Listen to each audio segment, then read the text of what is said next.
that I will not be mandating vaccines in my restaurants, and you thought the interview with Danny Meyer was ridiculous. Why?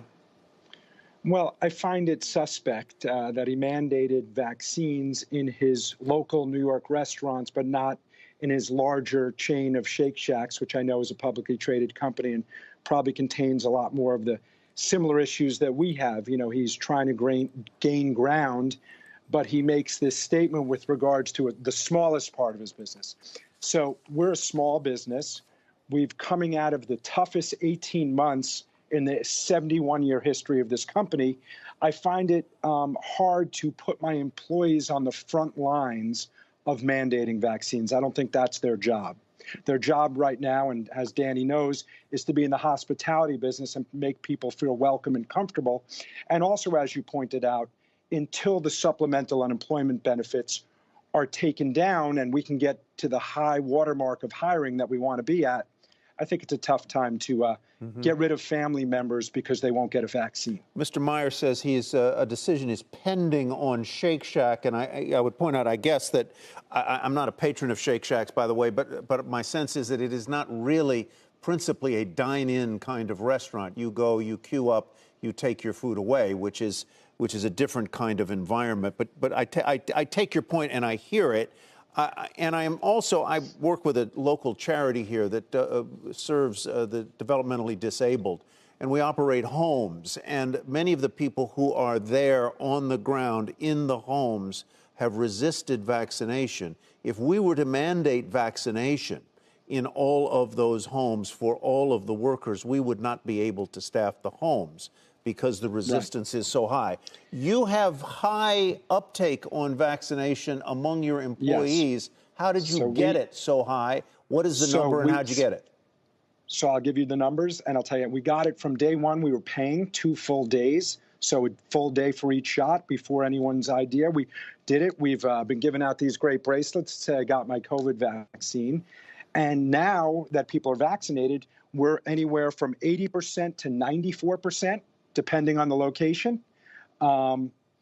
We have gotten people to de-masks now, and the people who are non-vaccinated still have to wear masks. And we've actually, even in the last few weeks, have had individual meetings with the reluctant few, and we continue to do so. And we've gotten a few more people even in the last 10 days, and I'm going to continue this week. I walk around with a list of who's not vaccinated in my company. Mm-hmm. Is there a curious... If vaccinated people are being urged to wear masks indoors, in grocery stores, in restaurants, in retail outlets, does then that very fact become a disincentive for people to get vaccinated? If in other words, the unvaccinated say, well, I'm still going to have to wear well, I almost said something nasty there, a mask. Why should I go get vaccinated? I'm with you. Listen, we have used a reasonable approach. We want to get back to living. We want to get back to enjoying dining in. Mm-hmm. We want to get back to theaters. You're going to have to get a vaccine to do some of these things. You also don't want to live in fear of getting ill, okay? So I'm pro-vaccine. My children got vaccinated. I've been encouraging my employees to get vaccinated. I don't think I can mandate that to my guests or my employees at this current time. I don't think it's our place. Yeah. I think you make a really interesting point there, Alan. And people have asked me, why did you get vaccinated? And in retrospect now, I would say because I feel so much safer myself having had the vaccine. You feel freedom. I feel freedom to enjoy. If I want to, and I did, if I want to go to a Nets game, I can go and I don't worry about it. If I want to go and come to your restaurant, I don't worry about it because I feel protected and safe. Let's turn, if we might, to your difficulty getting workers to come back. You have hired back about 650. You still have a couple of hundred to go. So we have 220 left to go. We have a restaurant on 45th Street, which is open, which is still short some employees. We are trying to get our 49th Street store open, and we can't get open because we can't get enough people. And the truth of the matter is the supplemental unemployment benefit needs to end, and it needs to end now.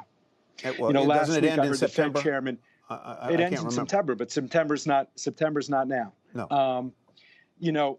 this, last week I heard the Fed chairman on your program say he's never seen such high unemployment and so many job openings. Well, if you connect the dots and people are making $800 a week to stay home, it's a nice summer, and restaurant jobs are not easy jobs, okay? But they're good paying jobs. They're much more respected now in our industry than they ever were before. And I think that supplemental benefit needs to end to get the employment rolls. We have a great opportunity here, Tyler, to take people that have been unemployed for quite some time and make them employed.